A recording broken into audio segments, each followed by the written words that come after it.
That we talked to today that live in that area near both homes didn't know any of the individuals involved, but did describe a pretty scary time for them as well as last night. News Channel 2's Gary Liberatore has this part of the story. Well, you often hear this in these types of stories in small communities. It never happens here, and that's exactly the case right here in the town of Webb, in this very woodsy part of the town.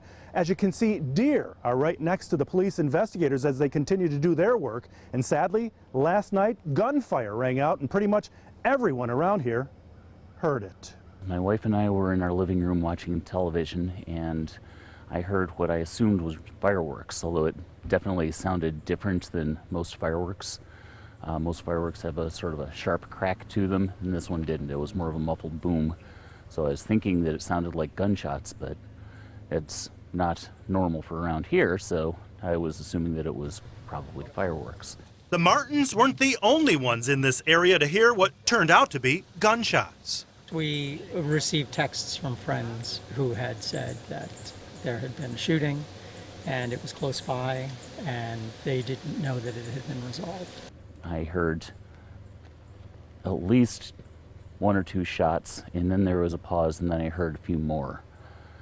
And then next thing I know, I got a text message saying, hey, there's been a shooting down in Danbar Acres. Stay indoors, lock your doors.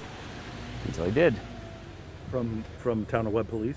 No, actually from my sister. My sister got a text message from a friend of hers saying that she had heard about this. And then my sister forwarded that information on to me. Wow. Because you had no idea whether the person doing the shooting is captured or not. Right. At that point, nobody knew where the shooter was. I immediately phoned my neighbors and told all of them about it. I can't fathom what would, entice such an interaction between people. Frightening and extremely out of character.